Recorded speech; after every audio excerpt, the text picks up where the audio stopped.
আজকে কিছু রাসূল নিয়ে কথা বলবো, আর কিছু আমাদের কি করণীয়, আমাদের কি করণীয়, যুবকদের কি করণীয়, এই বিষয়ে দুইটি কথা বলবো। 1 ঘন্টা কথা বলবো, এর বেশি না।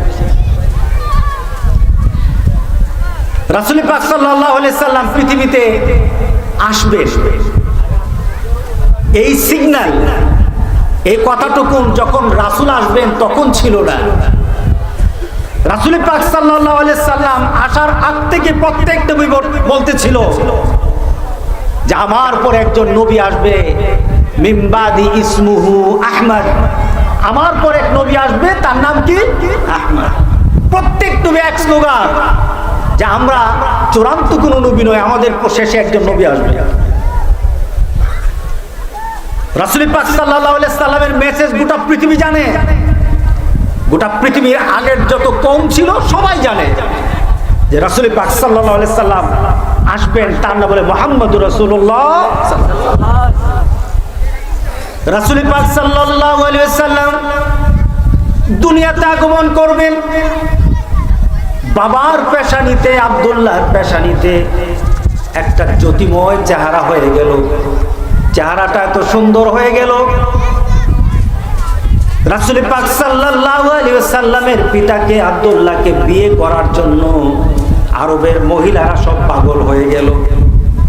কারণ রাসূলের দেহে, তার আব্দুল্লাহর দেহের মধ্যে রাসূল পাক সাল্লাল্লাহু আলাইহি সাল্লামের অবস্থান হয়ে গেছে।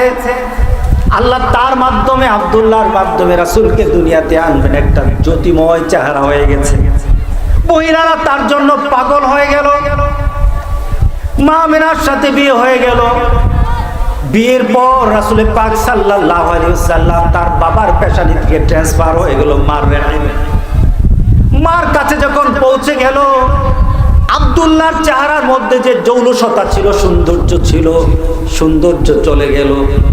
যেই মহিলাগুলি সুন্দর চেহারার দিকে পাগল হয়েছিল, আব্দুল্লাহর চেহারা দেখে পাগল হয়েছিল, যখন বিয়ে করার পর আমিনার পেটে হযরত রাসূলের স্থান হয়ে গেল, এবার আর আব্দুল্লাহর দিকে তাকায় না। মহিলারা বলে, বিয়ের আগে দেখতেছিলাম আব্দুল্লাহর চেহারার মধ্যে একটা কি আলো, যেন ওই আলো পাওয়ার জন্য আমরা পাগল ছিলাম, কিন্তু বিয়ের পর এটা ট্রান্সফার হয়ে গেল। রাসূল পাক সাল্লাল্লাহু আলাইহি সাল্লাম মার পেটে থাকলেন। মা আমিনা বলেন, একটা মা যখন তার সন্তানকে পেটে নেয়, কত যন্ত্রণা, কত কষ্ট, কত ব্যথা, কত তার দিন রাত্রের পরিশ্রম, কত কষ্ট করে মা তার সন্তানকে পেটে ধারণ করে 10 মাস 10 দিন পেটের মধ্যে নিয়ে ঘুরে একটা জীবন্ত মানুষ আর একটা জীবন্ত মানুষকে কত কষ্ট করে চলে। মা আমিনা বলেন, আমার সন্তান যখন আমার পেটে আসলো আর ভূমিষ্ঠ হওয়ার আগ পর্যন্ত আমার ছেলে যে আমার পেটে ছিল এটা আমি টেরই পাই নাই। একটা মার কত কষ্ট থাকে, আমার সন্তান যখন পেটে ছিল আমার কোনো কষ্ট ছিল না, আমি বুঝতেই পারি নাই আমার পেটে যে একটা সন্তান আছে, আমি টেরই পাই নাই। পৃথিবীতে ভূমিষ্ঠ হলেন রাসূল পাক সাল্লাল্লাহু আলাইহি ওয়াসাল্লাম। কত তারিখে ভূমিষ্ঠ হয়েছেন এটা নিয়ে ইতিহাস বেত্তাদের সাথে বিভিন্ন ইতিহাস বেত্তারা যারা আছেন, ইতিহাস বই লিখেছেন, এরা বিভিন্ন তথ্য দিয়েছে। কেউ এটা বলেছে, কে সেটা বলেছে, কেউ রজব মাস বলেছে, কেউ শাবান মাস বলেছে, কেউ বলেছে রমজান মাস, কে বলেছেন রবিউল আউয়াল মাস, বিভিন্ন মত আছে। কিন্তু মুসলমান জেনে নেন, আমার রাসূলের একটা তারিখের ব্যাপারে গোটা পৃথিবীর সবাই, এবং রাসূল নিজে বলেছেন এই তারিখটা গোটা পৃথিবীর সবাই জানে। 1 তারিখ রাসূল বলেছেন ওই তারিখের কথা। ওই তারিখটা, ওই ডেটটা, ওই সময়টার নাম হলো সোমবার। কিবার বলেন? সোমবার। সোমবার আমার রাসূল দুনিয়াতে জন্মগ্রহণ করেছেন, এই ব্যাপারে কোনো সন্দেহ নাই। এই ব্যাপারে সবার একমত। রাসূল নিজেও বলেছেন। রাসূল পাক সাল্লাল্লাহু আলাইহি সাল্লাম যখন ভূমিষ্ঠ হলেন, মা আমিনা বললেন, একটা মার ভূমিষ্ঠ হওয়ার সময় কত কষ্ট হয়, কতটুকু কষ্ট হয়।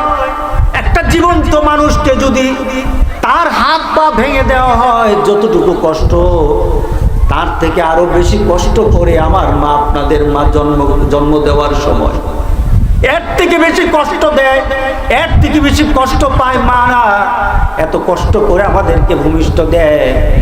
কিন্তু আমেনা বলেন, আমার সন্তান যখন দুনিয়া থেকে আসলো আমি তেমন কষ্ট পাই নাই। যখন দুনিয়াতে আসলেন ভূমিষ্ঠ হওয়ার সাথে সাথে মা আমেনা বলতেছেন, আমি দেখতে পেলাম একটা আলুর ছটা, এটা পারস্যের সিংহাসন পর্যন্ত, তার প্রাসাদ পর্যন্ত আলোকিত হয়ে গেছে। সুবহানাল্লাহ বললেন না? রাজাদের পারস্য সম্রাটদের যে রাজত্ব ছিল, রাজত্বের এত দূরে তাদের রাজত্ব, সে রাজত্ব পর্যন্ত খুলে গেছে, পর্যন্ত আলোটা পৌঁছে গেছে, এত আলোকিত হয়েছে, এত আলো গোটা পৃথিবীর মধ্যে ছড়ে পড়েছে। যখন সে জন্মগ্রহণ করছে, সেজদার মতো জন্মগ্রহণ করেছে। রাসূল পাক সাল্লাল্লাহু আলাইহি সাল্লাম দুনিয়াতে ভূমিষ্ঠ করলেন। কিসরার প্রাসাদের যে বড় বড় গম্বুজগুলি ছিল, গম্বুজগুলি ভেঙে গেছে।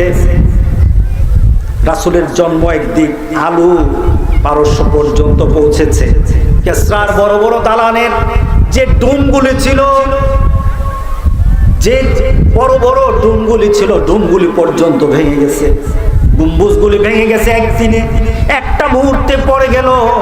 পেছনে কারণ হলো আমি আমার রাসূল দুনিয়াতে পাঠিয়েছি। জাআল হাক্কু ওয়া দাহাকাল বাতিল, সত্য এসে গেছে মুহাম্মদ সাল্লাল্লাহু আলাইহি সাল্লাম। আল্লাহু আকবার। গোটা পৃথিবীর মানুষের কাছে একটা সত্য দিয়েছি, পিছনে কারণটাকে আজকে সত্য চলে এসেছে। সুতরাং পৃথিবীর কোনো মিথ্যা আর জীবিত থাকবে না, ধ্বংস হয়ে যাবে। একটা সিগন্যাল দেওয়া হলো। আমার আল্লাহ বলে দিলেন, আমি আমার নবীকে পাঠিয়েছি। সুতরাং পৃথিবীর কোনো অনেক দিনের একটা রেওয়াজ পৃথিবীতে যেটা আছে, এটাকে আমি রাখবো না, এটা ধ্বংসের জন্য আমি নবীকে পাঠিয়েছি। রাসূল পাক সাল্লাল্লাহু আলাইহি সাল্লাম পৃথিবীতে আসলেন। এবার আল্লাহ সুবহানাহু ওয়া তাআলা আমার রাসূল সম্পর্কে বললেন, আমার রাসূল কি। দেখুন, আসার সাথে সাথে পৃথিবীর চিরাচরিত মানুষের যে রেওয়াজ ছিল, পারস্য সম্রাট, পারস্যের মধ্যে আগুন পূজা, এরপরে কিসরার যে বড় বড় দালানগুলো ছিল সব ধ্বংস হয়ে গেল। কেন আমার রাসূলকে পাঠানো হলো? আল্লাহ সুবহানাহু ওয়া তাআলা জানিয়ে দিলেন, ওয়া মা আরসালনাকা ইল্লা রাহমাতাল লিল আলামিন। আল্লাহু আকবার। আমি রহমত করে পাঠিয়েছি। শুধু তাই নয়, আমি আমার নবীকে পাঠিয়েছি গোটা পৃথিবীর সকল খারাপির মধ্যে সত্যকে প্রতিষ্ঠিত করার জন্য। যেখানে আমার দিন নেই সেখানে দিন প্রতিষ্ঠা করার জন্য। রাসূল পাক সাল্লাল্লাহু আলাইহি সাল্লাম বললেন, ইয়া আইয়ুহান নাসু ইন্নী রাসূলুল্লাহি ইলাইকুম জামিআ। আমি গোটা পৃথিবীর সবার জন্য এসেছি, গোটা পৃথিবীর সৃষ্টি জগতের জন্য আমি নবী হয়ে এসেছি। কেন এসেছি? গোটা পৃথিবীর মানুষের মাঝে যত খারাপি আছে দূর করব, গোটা পৃথিবীর মানুষের মধ্যে যত অভদ্রতা আছে দূর করব, গোটা পৃথিবীর মানুষের মাঝে যত অকল্যাণ কাজ আছে সব দূর করে দেব। সেখানে একটা সুন্দর পরিবেশ, একটা জান্নাতি পরিবেশ সৃষ্টি করে দেব। এটা হলো আমার রাসূল। আল্লাহ সুবহানাহু ওয়া তাআলা পাঠিয়ে বললেন, আপনি সবাইকে জানিয়ে দেন, গোটা পৃথিবীর সব মানুষকে আপনি বলে দেন আপনাকে কেন পাঠিয়েছি। রাসূল নিজের মুখে আল্লাহর কথা বলে, খারাপ লাগতেছে কথাগুলি? রাসূল পাক সাল্লাল্লাহু আলাইহি সাল্লাম নিজের মুখে আল্লাহর কথা বলেন। আপনি বলে দেন, কুল ইয়া আইয়ুহান নাসু ইন্নী রাসূলুল্লাহি ইলাইকুম জামিআ। বলে দেন আমি সবার জন্য নবী। আমাকে কেন পাঠানো হলো? গোটা পৃথিবীর সবার মাঝে যেন একটা কথা বলে দেই, একটা নীতি আমি যেন চালু করে দেই, একটা নীতির কথা যেন বলে দেই। সেই নীতির নাম হলো লা ইলাহা ইল্লাল্লাহু মুহাম্মাদুর রাসূলুল্লাহ। রাসূল পাক সাল্লাল্লাহু আলাইহি সাল্লাম মা আমিনার ঘরে। বাবা কোথায়? জন্মের আগেই চলে গেছে। আল্লাহ জন্মের আগেই নিয়ে গেলেন। একটা গরিব পরিবার, ভাঙা পরিবার। দেখুন রাসূলকে আল্লাহ কিভাবে কল্যাণ হিসেবে পাঠালেন। জন্মের সাথে সাথে কিভাবে কল্যাণের এই সমাজের জন্য এসেছেন, এটার প্রকাশ ঘটিয়ে দিলেন জন্মের সাথে সাথে। রাসূল পাক সাল্লাল্লাহু আলাইহি সাল্লাম জন্ম নেওয়ার সাথে সাথে আরবের প্রথা অনুযায়ী মক্কার অবস্থা তখন অর্থনৈতিক ভালো ছিল না। মক্কার মানুষ তখন খাওয়া দাওয়ার দিক থেকে ভালো ছিল না, ভাষাগত ভালো ছিল না। মক্কার মানুষ তাদের ছোট ছোট বাচ্চাগুলিকে দায় হিসাবে দিত, অনেক দূরে দিয়ে দিত, গ্রাম অঞ্চলে দিত। গ্রামের বাতাস ভালো ছিল, গ্রামের খাওয়া দাওয়ার পরিবেশ ছিল, গ্রামের মানুষগুলি ভাষাগত সুন্দর ছিল। এখন না উল্টা হয়ে গেছে। গ্রামের মানুষ আমাদের গ্রামীণ কথা বলে, শহরের মানুষ শুদ্ধ করে কথার চেষ্টা করে, কিন্তু রাসূল পাক সাল্লাল্লাহু আলাইহি সাল্লাম সব সময় শুদ্ধ কথা বলতেন। রাসূলের স্মার্টনেস ছিল। রাসূল পাক সাল্লাল্লাহু আলাইহি সাল্লামের সেই প্রথা অনুযায়ী ছোট্ট শিশু মা আমিনার কোলে, ছোট্ট শিশু মা আমিনার কোলে বাচ্চাটা শুয়ে আছে, বাচ্চাটা কোলে। এমন একটা দল আসলো, সাদিয়া গোত্রের একটা দল আসলো, মক্কায় এসে ঢুকলো। বাচ্চা নিবে, বাচ্চা লালন পালন করবে। বাচ্চা লালন পালন করলে তারা কিছু অর্থ পাবে, তারা গরিব মানুষ। শহরের লোকরা তাদেরকে বাচ্চাগুলির টাকা দিয়ে বড় করার ব্যবস্থা করে। হালিমাতুস সাদিয়া তার স্বামীকে নিয়ে রওনা দিল। এরা ছিল তাদের এলাকার সবচাইতে গরিব। তাদের বাহনটা ছিল অতি দুর্বল, তাদের বাহনের কোনো শক্তি ছিল না, দুর্বল ছিল। আর সবার বাহন যেটা ঘোড়া বা উট ছিল, যেটা ছিল অত্যন্ত শক্তিশালী। গাদার মধ্যে শক্তিশালী গাদা দিয়ে তারা আগে ভাগে মক্কায় ঢুকে গেল। হযরত সাদিয়া এবং তার স্বামী দুর্বল উট হওয়ার কারণে তারা আগে যেতে পারলো না, পিছনে পড়ে গেল, গাদা দিয়ে পিছনে পড়ে গেল। এরা এসে যখন মক্কায় প্রবেশ করলো, এসে দেখে আগে যারা ধনাঢ্য ব্যক্তি, যারা এলাকার সবচাইতে ভালো মানুষগুলি ছিল, তাদের সন্তানগুলি নিয়ে গেছে। যেমন আপনাদের এলাকায় কোনো ব্যক্তি আসলো বাচ্চা নিবে, এখন দূর থেকে যারা আগে আসবে, আগেই তো ভালো ভালো বেছে নিয়ে নেবে, আগেই তো ভালো ভালো মানুষগুলিকে নিয়ে নেবে, যারা সম্পদ আছে তাদেরকে নিয়ে যাবে। ঠিক তাই হলো। হযরত সাদিয়া যখন মক্কায় ঢুকে দেখেন মক্কায় কোনো বাচ্চা নাই। ঘুরতে ঘুরতে দেখলেন একটা ভাঙা ঘর, ঘরে কোনো তেমন আসবাবপত্র নেই। ঘরের চতুর্দিকে কিছু খেজুর পাতার ডালা ঝুলে আছে, সেখানে পর্যন্ত কোনো ভালো কোনো পাতা নেই। ওই ঘরের মধ্যে একটা বাচ্চা কান্নাকাটি করছে। একটা বাচ্চা দেখা যায়। হযরত সাদিয়া স্বামীকে বললেন, স্বামী ফিরে কে যাব খালি হাতে কে ফিরে যাব? একটা বাচ্চা শুধু বাকি আছে। ওই বাচ্চাটার বাবা নাই, ওই বাচ্চাটার ঘর নাই, ওই বাচ্চাটার পরিবারের টাকা নাই, পয়সা নাই। অত্যন্ত গরিব একটা সন্তান, এতিম সন্তান পড়ে আছে তার মার কুলে। আপনি যদি রাজি হন, বাচ্চাটাকে নিয়ে যেতে চাই। স্বামীর সাথে হযরত সাদিয়া কথা বলতেছেন। স্বামীকে বলেন, যদি আপনি রাজি থাকেন সন্তানটাকে নিয়ে যাব। স্বামী বললেন, দেখি বাচ্চাটা কেমন। হযরত সাদিয়া যখন আমিনার কুল থেকে আমার নবী, আমাদের নবী, শিশু নবীকে যখন কুলে নিলেন, হযরত সাদিয়া তার অনুভূতি প্রকাশ করতেছেন। পৃথিবীতে কত সুন্দর দেখেছি, এত সুন্দর চেহারা আর দেখি নাই। চেহারার পৃথিবীতে দেখি নাই। একটা বাচ্চার চেহারার মধ্যে এত আকর্ষণ থাকতে পারে চিন্তাও করা যায় না।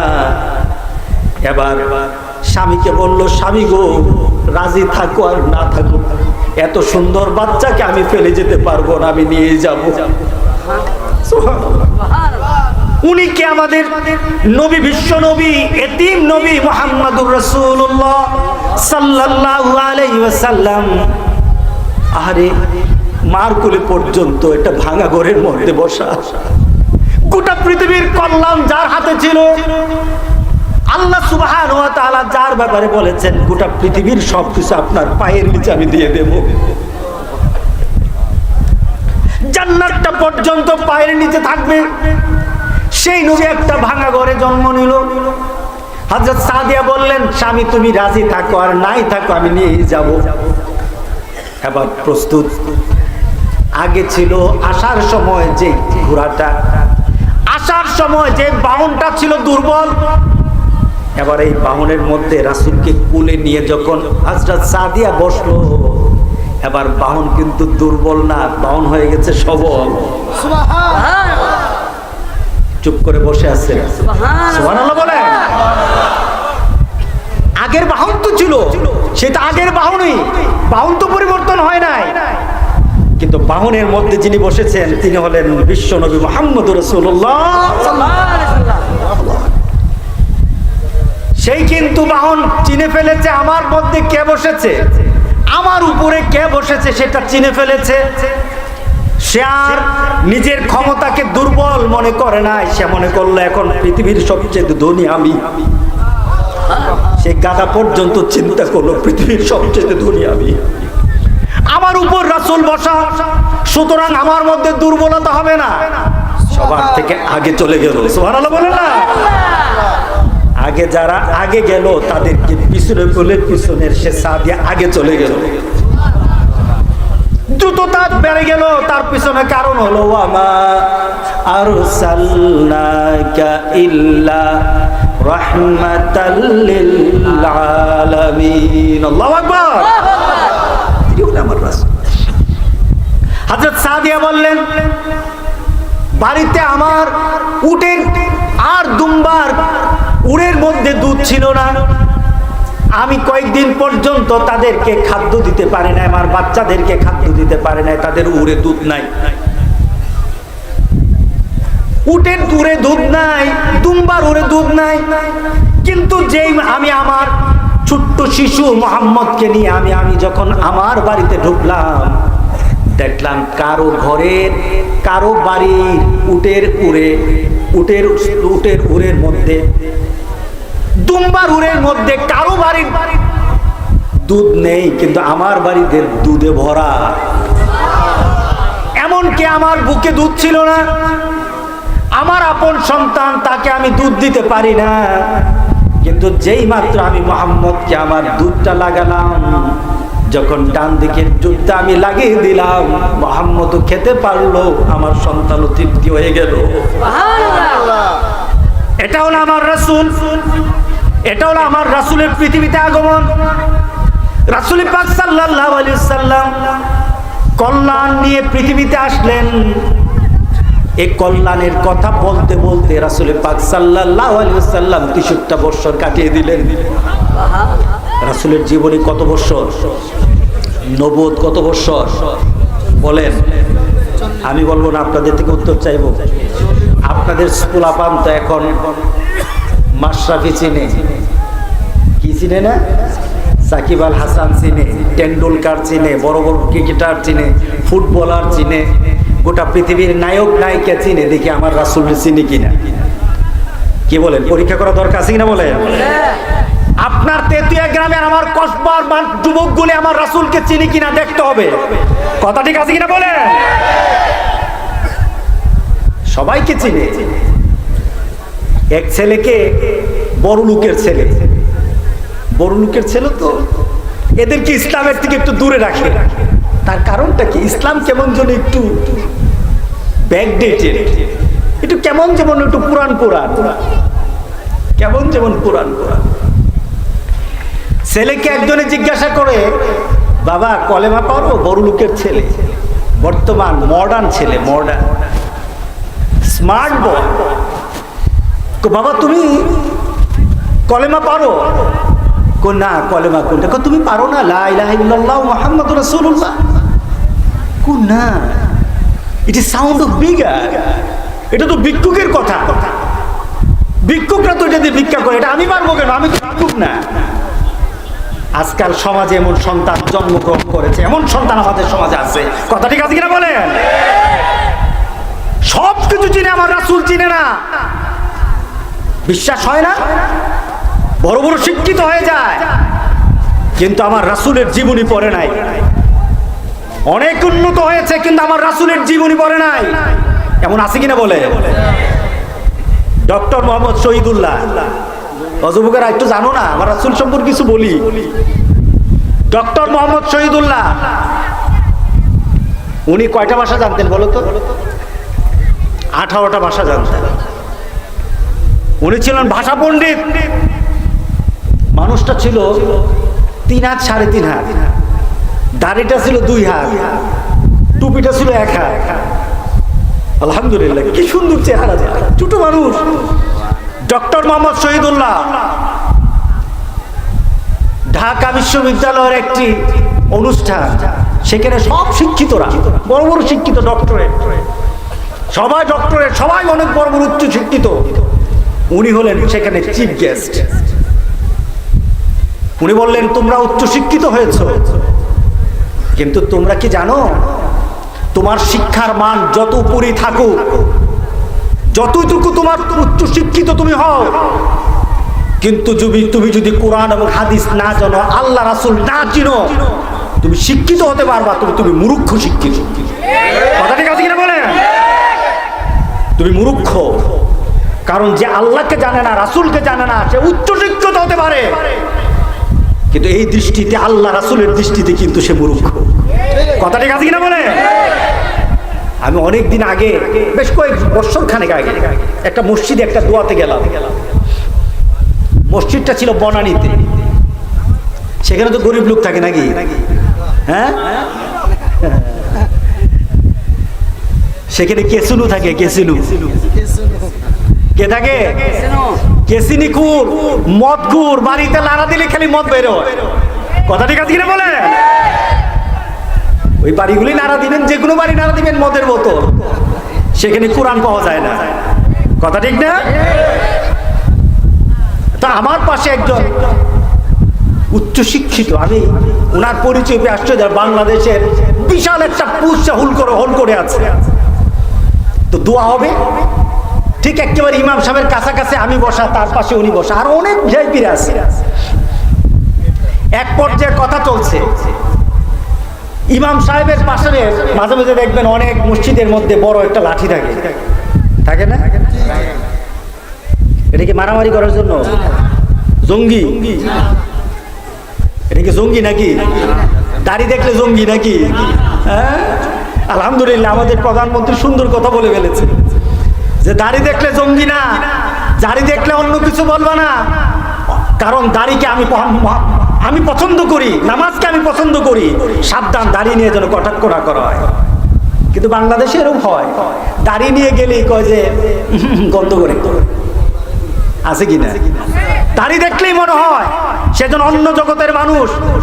দাড়ি দেখলেই চাকরি জগতে বলে না না সমস্যা আছে, ঠিক না? আবরার ফাহাদকে মারা হলো না? বুয়েটের ব্রিলিয়ান্ট একটা সন্তানকে মেরে ফেলা হলো। তার পিছনে কারণটা কি? তার পিছনে কারণ হলো তার ছিল দাড়ি, সে নামাজ পড়ত। একজন হত্যাকারী ছেলে বলেছে তাকে আমরা টার্গেট করেছি এই কারণে, সে নামাজ পড়ে, এই কারণে তাকে আমরা মেরেছি। ও মুসলমান, ও যুবক, তুমি তোমার কাছে আমার প্রশ্ন, নামাজ পড়ার কারণে একটা সন্তানকে যদি মারা হয়, আমার মুসলমান ভাইকে যদি মারা হয়, আমরা বসে থাকবো না। আমরা বসে থাকবো না, চিহ্নিত করবো তাদেরকে যারা আমার নামাজ আর দাঁড়িয়ে নিয়ে কথা বলে। কথা ঠিক আছে কিনা বলে? আমাদের প্রাইম মিনিস্টার পর্যন্ত আজকে কথা বলেছে, আলহামদুলিল্লাহ। চিহ্নিত করব, যারা দাড়ি টুপি নিয়ে কটাক্ষ করে তাদেরকে আমরা ছেড়ে দেব না। রাজি আছে কিনা বলুন? আমি আজকে আমার জুমার খুতবাতে বলছি, সাকিব আল হাসান নিয়ে আমরা পাগল হয়ে গেছি না? বললাম ঠিক আছে পাগল হ, তোরা ক্রিকেট পছন্দ করস, কর, অসুবিধা নাই। অসুবিধা আছে? অসুবিধা নাই না, অসুবিধা আছে, তোদের সময়টা নষ্ট হয়। আচ্ছা ঠিক আছে, করছস একটা, কিন্তু সাকিব আল হাসানের একটা বন্ধু যদি এমন একটা পাওয়া যেত, তাকে যদি মেসেজ দিয়ে বলতো, সাকিব তুমি না হজে গেছিলা, দাড়িটা রাখছিলা, তুমি আবার দাড়িটা ফেলে দিলে কেন? তোমার দাড়িটা তো আমার কাছে খুব ভালো লাগছিল, কারণ তুমি তো নবীর সুন্নত পালন করতেছিলা। সাকিব তোমার আমি মহব্বত করি, তুমি দাড়িটা আবার রাখো। কি বলে বলা দরকার ছিল কিনা বলে? আচ্ছা এই বলার কারণে ভালোবাসবে কি? আল্লাহ ভালোবাসবে না? এই বলার কারণে ভালোবাসবে কে? মুহাম্মদ রাসূলুল্লাহ সাল্লাল্লাহু আলাইহি ওয়াসাল্লাম। এটাই হওয়া দরকার ছিল, এটাই হওয়া দরকার ছিল। কিন্তু আজকে ক্রিকেট নিয়ে পাগল, কিন্তু সাকিবকে কেউ বলে না, সাকিব হজ করতে গিয়ে যেমন দাড়ি রাখছিল, এই দাড়িটা আবার চাই। ঠিক না? নাকি দাড়ি রাখলে জঙ্গি জঙ্গি মনে হয়? জঙ্গি জঙ্গি না। সুতরাং আজকে আমাদেরকে চিন্তা করতে হবে, আমাদের যুবকগুলিকে আজকে কি শিক্ষা হচ্ছে, কি পাচ্ছে আমার যুবকগুলি? আমার যুবকগুলি তো ইসলাম পাচ্ছে না। গোটা পৃথিবীকে পরিবর্তনের জোয়ার এসে গেছে। এই জোয়ারের মধ্যে দুটো ভাগ হয়ে গেছে। একটা ইসলামের জন্য চলে আসবে ইনশাআল্লাহ, একটা ইসলামের সমাজ চলে আসবে। কি বলে, খারাপ লাগতেছে? আবার কেউ মুসলমান, এমন মুসলমান আছে যারা ইসলাম বলতে কি ভয় পায়। ইসলাম আছে কি না এমন? যা ইসলামের নামটা শুনলে হেট করে উঠে। কি বলেন, মিডিয়াতে দেখেন কিনা?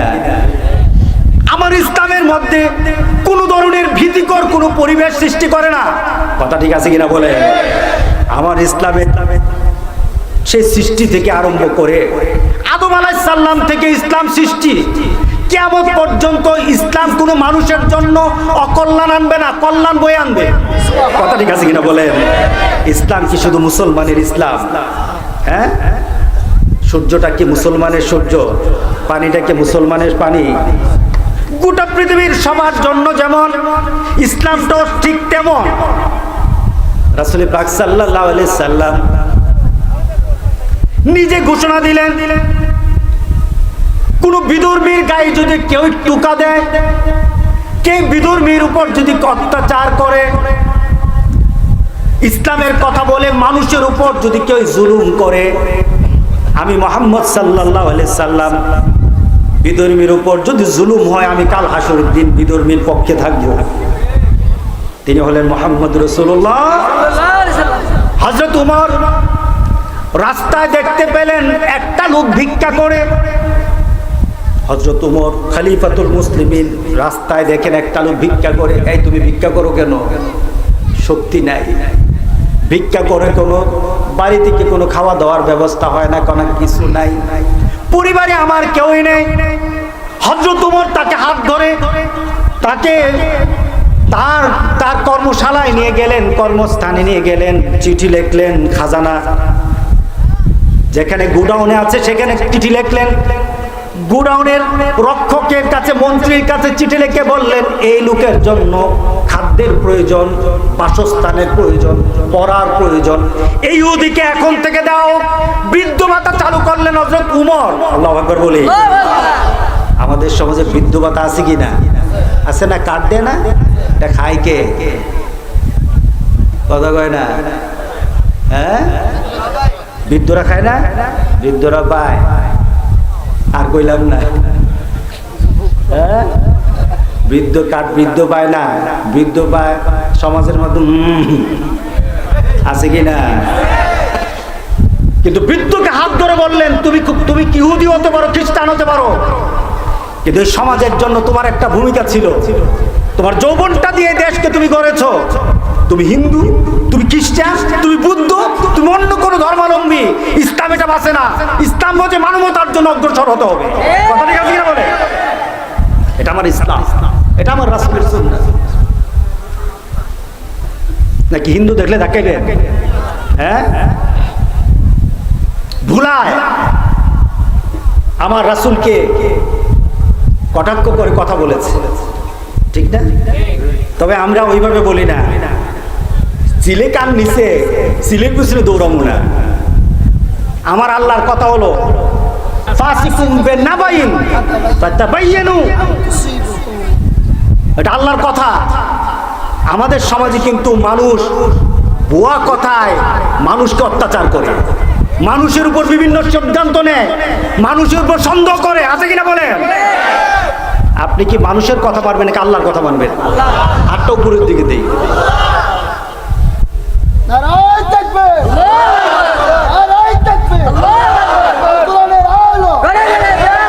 আমার আল্লাহ বলেন কি, তোমার কাছে কেউ যদি কোনো ফাসিক যদি কোনো ধরনের সংবাদ নিয়ে আসে না, দেয় না?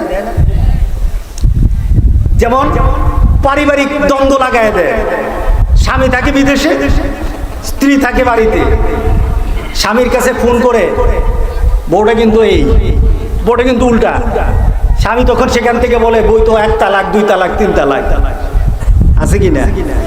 আমার কাছে তো মাসালাগুলি আসে। এরপরে স্বামী খবর নিয়ে দেখি কি ভুয়া, তথ্য নাই, তখন স্বামী চিল্লাপাল্লা করে হুজুর যা লাগে তা দিন, হুজুর যা লাগে তা দিন, এটা মিলে দিন, এবার চিল্লা। কিন্তু তুমি চিল্লাইতে পারবা, কিন্তু সিদ্ধান্ত যেটা নিয়ে নাও সিদ্ধান্তে কিন্তু আর উলট পালট হয় না।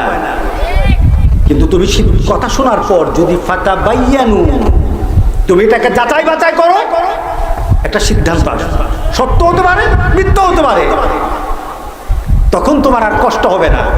আর যদি মিথ্যা কেউ যদি এই ধরনের কথা বলে, তাহলে তার জন্য কমসে কম 80টা দূর আছে, 80টা পিঠা আছে ইসলামের নিয়ম। মিথ্যাবাদী আছে কিনা বলেন? একজনের কথা আরেকজনের লাগানি মুসলমান আছে কিনা বলেন? আপনাদের সমাজে তেতুয়া নাই আছে, হ্যাঁ? আবার দেখবেন জাস্তে জুলুস দেখলে দৌড় দেয়, আরে বাবা রাসূলের মহব্বত ওইখানে। রাসূল পাক সাল্লাল্লাহু আলাইহি সাল্লাম এই সমাজকে পরিবর্তনের জন্য আসলেন। রাসূল পাক সাল্লাল্লাহু আলাইহি সাল্লাম এসে বললেন, এক লোক এক রাজার কাছে গেলেন, এক ব্যক্তির কাছে গেলেন, দ্বীনের দাওয়াত দিলেন। তোমাকে কে পাঠিয়েছে? মুহাম্মদ পাঠিয়েছে। কিসের জন্য পাঠিয়েছে?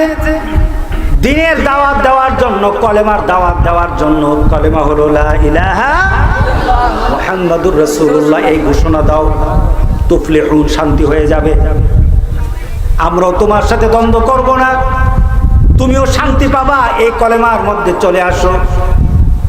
এবার রাজা তাকে বলে, ওই দেশের প্রধান তাকে বলে, তোমাদেরকে একটা কথা বলি, ওদের সাদ ইবনে আবি ওয়াক্কাস, তোমাকে একটা কথা বলি, এই ক্ষমতা তোমাকে কে দিল?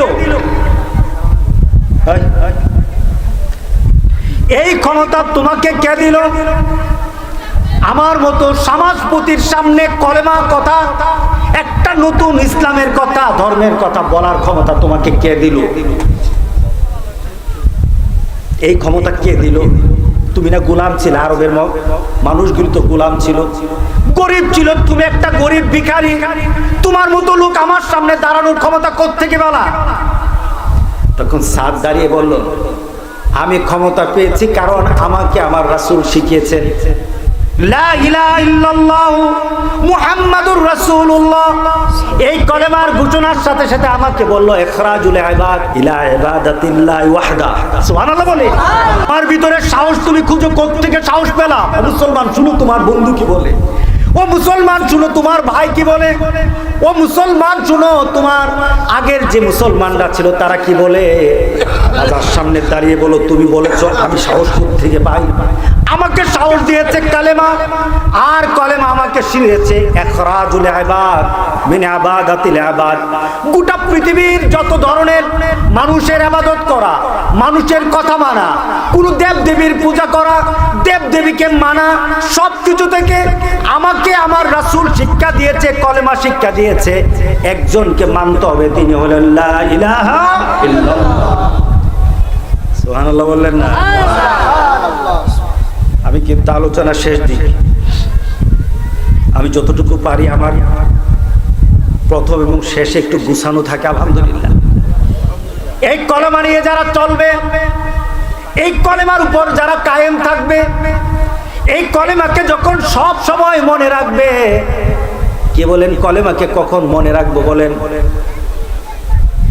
হ্যাঁ, পশু সব সময় রাখ। বিড়ি টানেন কোন সময় কই থাকে? সুদ খাওয়ার সময় কই থাকে কলেমা? হ্যাঁ, আরেকজনের বাড়ি গিয়া যখন বেড়া ধাক্কান তখন থাকে কই? আছে কি না? আমাকে একজন সমাজের বিচার যারা করে এই ধরনের এক শ্রেণী বলতেছে, হুজুর এই সমাজটা জেনা দিয়ে ভরে গেছে। আগে জেনার একটা মাত্রা ছিল, এখন আর জেনার মাত্রা নাই। এখন জেনার মাত্রা কই গেছে বলতে শরম লাগে। বাপে মেয়েকে ধর্ষণ করে, ভাই ইচ্ছা বোনকে ধর্ষণ করে, কথা ঠিক আছে কিনা বলেন? ধর্ষণ কোথায় মাত্রা চলে গেছে। আজকে কাউকে বিশ্বাস করা যায় না, বাপের কাছে মেয়ে যায় এটাও যেন ভয়। এই তো হয়ে গেছে, সমাজটা জেনায় ভরে গেছে। মানুষ হত্যার জন্য 3টা কাজ লাগে, মাত্র 3টা কাজ ছাড়া মানুষ মারা যায় না। খারাপ লাগতেছে কথাগুলি? পোলাপান আরেকজন হুম করো না, সাইজ করো না। এই সাইজ করলে তোমার সরকার তখন রাষ্ট্রীয়ভাবে তোমাকে মেরে ফেলবে, ইসলাম বলে। আছে কি না? এটা মানে হত্যার বদলি হত্যা, হত্যার বদলি হত্যা, হত্যার বদলি হত্যা। পৃথিবীতে সবচেয়ে বড় পাপ হলো হত্যা। শিরকের পর সবচেয়ে বড় পাপ হলো হত্যা। কেউ যদি হত্যা করে, আমার আল্লাহর বিধান হলো তাকে দুনিয়াতে আর বাঁচিয়ে রাখা যাবে না। দ্বিতীয়, কেউ যদি বিবাহিত কোন পুরুষ যদি, কোন নারী যদি জেনা করে, দুনিয়াতে আর বেঁচে থাকার তার আর ক্ষমতা নাই, তার আর সুযোগ নাই। সিদ্ধান্ত দিয়েছেন আমার আল্লাহ, সিদ্ধান্ত দিয়েছেন মুহাম্মদ রাসূলুল্লাহ। কিন্তু আমাদের দেশে তো করতে পারবো না, কারণ ইসলামিক দেশ না। করবে কে? রাষ্ট্র করবে। করবে কে? রাষ্ট্র। এই যে কয়েকদিন আগে 16 জনকে ফাঁসি দিল, তাই না? হ্যাঁ, কি হত্যা বলেন তো? নুসরাত হত্যার কারণে 16 জনকে ফাঁসি দেওয়া হয়েছে। এই ফাঁসিকে আপনি দিতে পারবেন? কোন হুজুর দিতে পারবে? কিন্তু রাষ্ট্র দিতে পারলো কিনা? কয়জনকে দিচ্ছে? 16 জনকে দিয়েছে। এটার ক্ষমতা দিয়েছে রাষ্ট্রকে। যদি কেউ পুরুষ, বিবাহিত নারী জেনা করে, আমার আল্লাহর নীতি হলো, আমার রাসূলের নীতি হলো, তারে আর বাঁচিয়ে রাখা যাবে না। গুনাহটা ছোট না বড় বলতে হবে? জেনাটা ছোট না বড়? কত বড়, কত বড় সমাজে আছে কিনা? হ্যাঁ, আরে বলতে লজ্জা লাগে, বলতে লজ্জা লাগে। সমাজের মধ্যে এমন পরিবেশ হয়ে গেছে, বাড়ির বউটা পর্যন্ত শ্বশুরের যন্ত্রণায়, দেবরের যন্ত্রণায় থাকতে পারে না। অথচ কত বড় শাসন! কেউ যদি জিনা করে তাকে পাথর মেরে উড়িয়ে দাও। মুসলমান মনে করে এটা কোনো শাস্তি না, আল্লাহর শাস্তি পরে না দিব। দুনিয়াতে করে যেতেছি মজা, মরে দেখো, মরে দেখো। কিন্তু কোনো যুবক যদি জেনা করে, কোন যুবক যদি জেনা করে, অবিবাহিত, তাকে 100 দুররা দাও, 100 দুররা।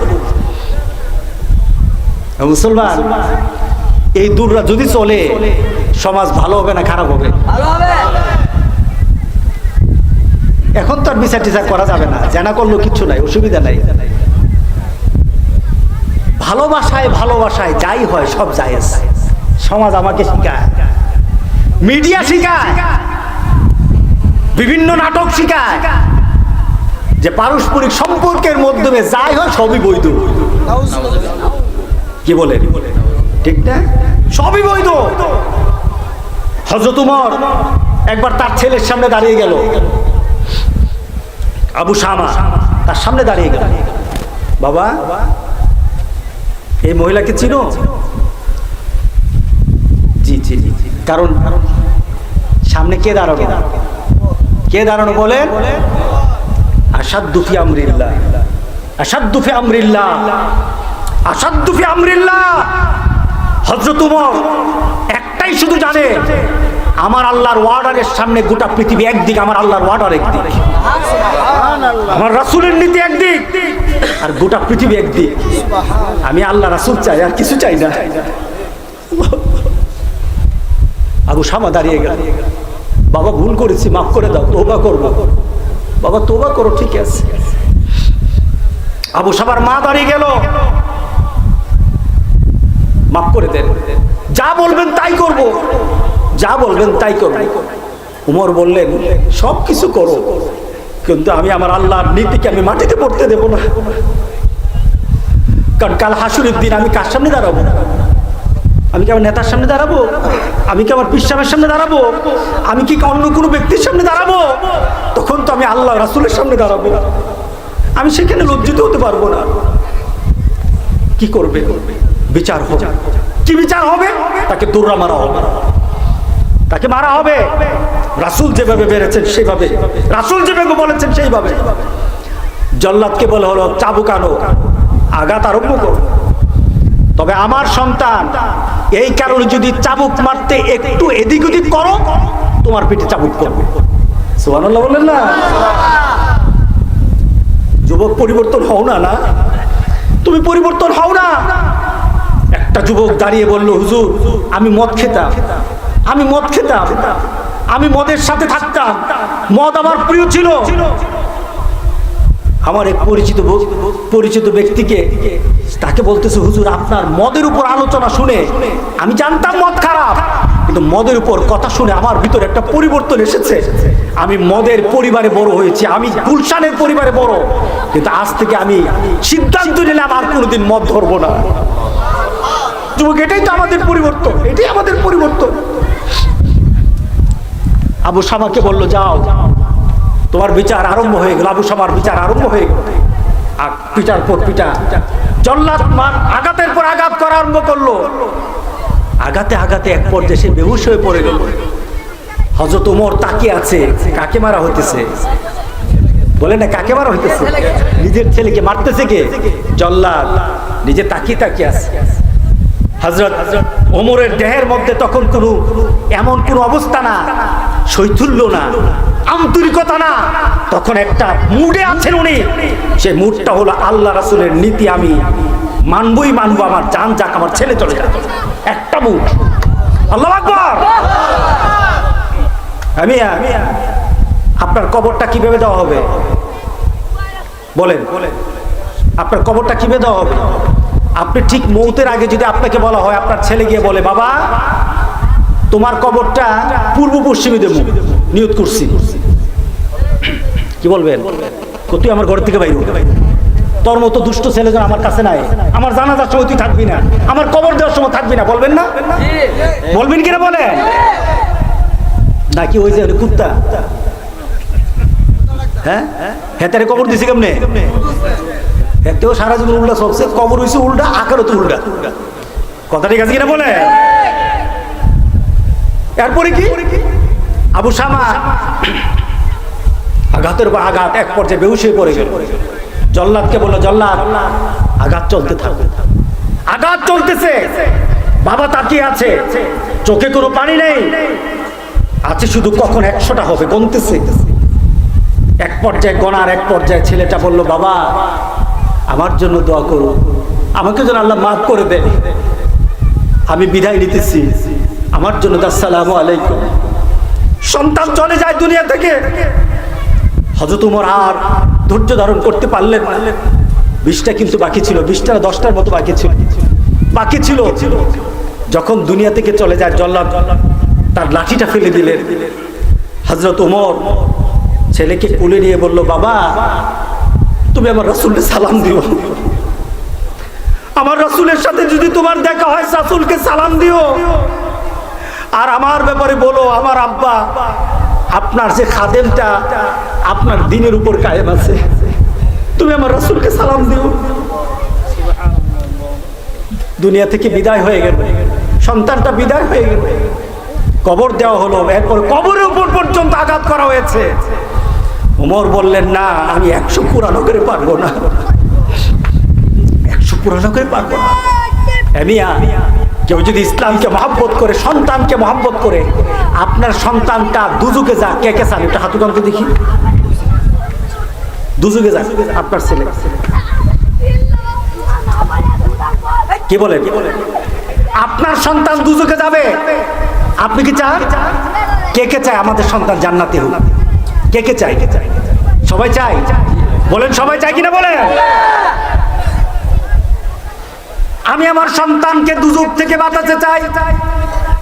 আজকে একটা কথা আপনার কাছে রেখে যাই, যখন একটা জিনিস এই সমাজে কায়েম হয়ে যাবে, আপনার সন্তান, আপনি এই সমাজের সবাই দুজক থেকে বেঁচে যাওয়ার পরিবেশ হয়ে যাবে।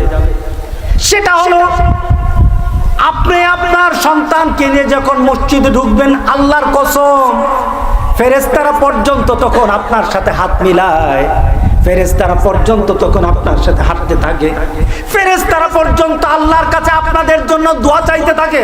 আল্লাহু আকবার। আপনি কি পারবেন না আপনার সন্তানকে সাথে নিয়ে মসজিদে যেতে? পারবেন কিনা বলেন? এই মাহফিল কমিটি যুবক যতগুলি আছো, এই গ্রামের যুবক যতগুলি আছো, নামাজ পড়তে হবে ইনশাআল্লাহ। রাজি আছি কিনা বলো? ইনশাআল্লাহ। নামাজটা কি আমার জন্য পড়বা? না। আমি মাঝে মাঝে আমার গ্রামে, অন্যখানে যতটুকু, আমার গ্রামে কিন্তু আমি খুব দাবড়াই, কোনো বেনামাজির জানাজা আমি দেই না, বেনামাজির জানাজা আমি দেই না। আপনি কি খবর নিয়ে দেখেন? আমি এই কথা বলি, যদি কোনো বেনামাজির জানাজা উপস্থিত থাকতে হয়, সেটা আপনাদের কারণে হয়। কারণ আপনি বলেন হুজুর জানাজাটা তো আসছিল না, এত যা পড়েই যাই, পড়েই থাকি, কিন্তু ভিতর থেকে দোয়া আসে না। কথা ঠিক আছে কিনা বলেন? মিয়া, বেনামাজির জন্য যখন জানাজায় দাঁড়াবেন, তখন কি মনে মনে এই কথা আসে, আল্লাহ তারে জান্নাতের কবরে দিব, আল্লাহ তারে জান্নাতের নাজ নিয়ামত খাওয়াইবো, আল্লাহ তারে জান্নাত দেখাইবো, এই চিন্তা আসে? তখন কি কি চিন্তা করে? তখন বেনামাজি চিন্তা করে, বাবু রে তুই যে মরছস, কবরে যা কি একটা কোনি খাবি রে। ঠিক না? ঠিকই, কিন্তু আপনি জানাজা পড়তেছেন, জানাজা পড়ে আপনার তখন মাগফিরাতের দোয়া আসে না। বেনামাজির জন্য কখনো মাগফিরাতের দোয়া আসে না। বেনামাজির জন্য মনে মনে চিন্তা করে না, আরে এটা তো নামাজ না পড়ে মরছে, কি জানে মাইর খেয়ে আল্লাহ জানে। কি বলেন? কথা ঠিক আছে কিনা বলেন? আর আপনার গ্রামের একটা নামাজি মানুষ যখন জানাজা যায়, তখন প্রত্যেকটি মানুষের চোখে পানি চলে আসে, মুসল্লিরা কাঁদতে থাকে, ইমাম সাহেব কাঁদতে থাকে, মুয়াজ্জিন কাঁদতে থাকে, আরে আমার সাথের লোকটা চলে গেল, আমার সাথের লোকটা চলে গেল। ও মিয়া, এই দোয়াটা যতদিন ধরে রাখতে পারবো, সমাজ ততদিন সুন্দর হবে। দোয়াটা হারিয়ে যাবে, আমার রাসূল হারিয়ে যাবে। কথা ঠিক আছে কিনা বলে? আজকে শুধু আপনাদের কাছে এই কথাটা বলি, আমি একটা কোরআনে আয়াত তেলাওয়াত করেছিলাম, এটা শুধু অনুবাদটা করে আপনাদের কাছে নামাজের ব্যাপারে আমার রাসূলের শেষ কথাটা রেখে যাব। বললাম না রাসূলের প্রথম কথা বলছিলাম কিনা? রাসূলের প্রথম কি ছিল? রাসূলের প্রথম কি ছিল? পৃথিবীতে এসেছে, রাসূল পাক সাল্লাল্লাহু আলাইহি সাল্লামের আসার কারণে পৃথিবীর যত অপশক্তি ছিল সবগুলি নড়ে গেছে, সবগুলি ধ্বংস হয়ে গেছে, সবগুলি থেমে গেছে। আর পৃথিবী থেকে যখন চলে যায়, ও যুবক, তোমাদের মতো মানুষগুলি, আমাদের মতো মানুষগুলির জন্য রাসূল বললেন, আমি তোমাদের সাথে দুনিয়া থেকে চলে যাওয়ার মুহূর্তে যে কথাটা আমি বলে যাই, রাসূল বলে গেলেন, আসসালাত আসসালাত আসসালাত, নামাজ নামাজ নামাজ। আমার উম্মতেরা, তোমাদের কাছে আমি শেষ কথা অন্য কিছু বলি না। আমি মুহাম্মদের জন্য জাস্তি জুলুস করো আমি বলি না। আমি মুহাম্মদের জন্য তুমি এমন কিছু কাজ করো যেটা আমার চাহিদা না, কিন্তু আমি মুহাম্মদ চলে যাওয়ার সময় তোমাদের কাছে একটা কথা রেখে যাই, আসসালাত, সেটা হলো নামাজ। আল্লাহু আকবার বলি। আর নামাজ নামাজ নামাজ, ওয়া মা মালাকাত আইমানুকুম, তোমাদের অধীনস্থদের ব্যাপারে তোমরা সাবধান হও। এটা কার কথা? জোরে বলেন কার কথা? জোরে বলেন কার কথা? আমার রাসূলের কথা, আমার রাসূলের। মানতে রাজি আছি? নামাজ পড়বো না? কে একটা হাত উঠায়। নামাজ পড়বো, নামাজ পড়বো না? কে? সবাই পড়বো নামাজ। রাসূলের সুপারিশ কে কে পেতে চায়? কে কে পেতে চায়? সবাই। নারে তাকবীর, হয় না? নারে তাকবীর, নারে তাকবীর। আমরা রাসূলের সুপারিশ পেতে চাই। মা আয়েশা সিদ্দিকা রাদিয়াল্লাহু তাআলা আনহা বললেন, ইয়া রাসূলুল্লাহ, আপনার উম্মতকে চিনবেন কিভাবে? কথা কি খারাপ লাগতেছে নাকি হুজুর আপনি তো আমাকে ঘরের কোনায়?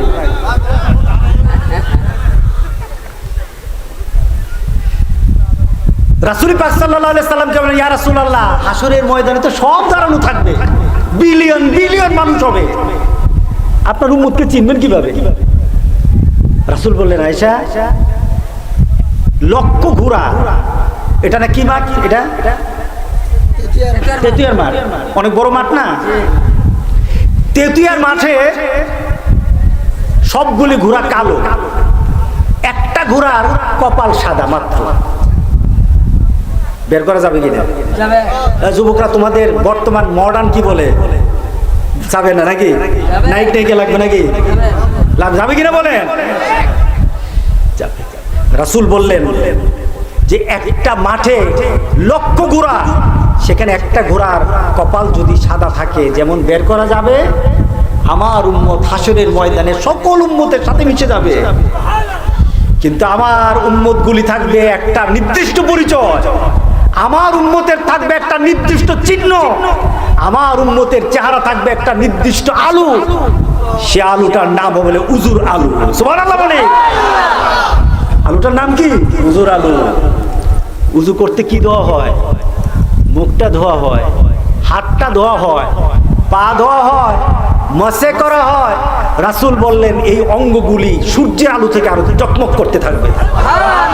আর আমি নবী সেদিন আমার উম্মতগুলিকে এইভাবে ধরবো, কারণ তার চেহারার মধ্যে কি আছে? সীমাহুম ফি ওয়ুজুহিহিম মিন আথারিস সুজুদ, তাদের চেহারার মধ্যে সেজদার আসরগুলি রয়ে গেছে। আল্লাহু আকবার, সেজদার আসরগুলি রয়ে গেছে। মরার সময় আপনারা এই জায়গার মধ্যে কি দেন? মরার পরে লাশের কপালের মধ্যে কি দেন? কর্পুল দেন না? কর্পুল না কি বলে? কর্পুল দেন না? কেন দেন? এই জায়গাটা দেন কেন? আপনার গাল ছিল, হাত ছিল, এই জায়গায় দেন কেন? কারণ আপনার দেহের সবচেয়ে শ্রেষ্ঠতম জায়গা এটা। কারণ এই জায়গা দেখে কাকে সেজদা দিছেন? জোরে বলেন, কাকে সেজদা দিছেন? আর যে সেজদা দেয় না তারে কর্পুলকে সারা দুনিয়া বাইটা দিলেও তো কোনো লাভ নাই। আর যে সেজদা দিছে তার, আমার আল্লাহ বলেন সীমাহুম ফি ওয়ুজুহিহিম মিন আসারিস সুজুদ, আমার বান্দা সেজদা দিছে, সেজদার সে আলো আল্লাহর আরশ পর্যন্ত পৌঁছে যাবে। নামাজ পড়বো তো ইনশাআল্লাহ? নামাজ পড়বো তো ইনশাআল্লাহ? আলহামদুলিল্লাহ। প্রথম মাহফিল আমারও মনে থাকবে, যদি আগামী বছর বেঁচে থাকি, আর যদি দাওয়াত দেন ইনশাআল্লাহ পরিবর্তন খুঁজবো, ইনশাআল্লাহ পরিবর্তন চাইবো এই গ্রামে। যুবক, তোমাকে দিয়ে আমি এক পরিবর্তন চাই, তোমাদেরকে দিয়ে আমরা এই সমাজটাকে পরিবর্তন চাই, আমরা তোমাদের পরিবর্তন চাই। অনেক তো ঘুরছো, নায়িকার ছবি দেখছো, কুসু, এটা মরলে গন্ধ করে। কথা ঠিক আছে কিনা বলে? তুমি ক্রিকেট খেলোয়াড়, ফুটবল খেলোয়াড়, কত মানুষের ছবি দেখেছো, কত মানুষের সাথে সম্পর্ক করেছো, মরে দেখুক তারা দুর্গন্ধ বের করবে। কিন্তু তুমি নবীর সাথে থাকো, তোমার মর্যাদা আল্লাহ বাড়াই দেবে। দোয়া চাই, দোয়া করি মাহফিলটার জন্য, আল্লাহ যেন এই মাহফিলটাকে একটা পূর্ণতা এনে দেন। এলাকার মধ্যে অনেক সুন্দর সুন্দর মাহফিল হচ্ছে এখন, আলহামদুলিল্লাহ। যুবকদেরকে আমি উৎসাহী করি, তোমরা একটা হক মাহফিল হিসাবে এই মাহফিলটাকে চালু রাখবে, কারণ এই মাহফিল থেকে যদি হক কথা বলা হয়, একটা মানুষের যদি পরিবর্তন হয়, কিয়ামত পর্যন্ত সওয়াব চলতে থাকবে। আল্লাহ আমাদের সবাইকে মাফ করুক। দোয়া চাই, দোয়া করি। আর কথা বলবো না, একটু নিজের অগুছালো কিছু কথা বলে গেলাম। আমি রাসূলের প্রথম থেকে রাসূলের শেষ দুটো কথা জানিয়ে দিলাম। আল্লাহ আমাদের মধ্যে রাসূলের মহব্বত বাড়িয়ে দেয়, কোরআনের মহব্বত বাড়িয়ে দেয়, নামাজের মহব্বত বাড়িয়ে দেয়।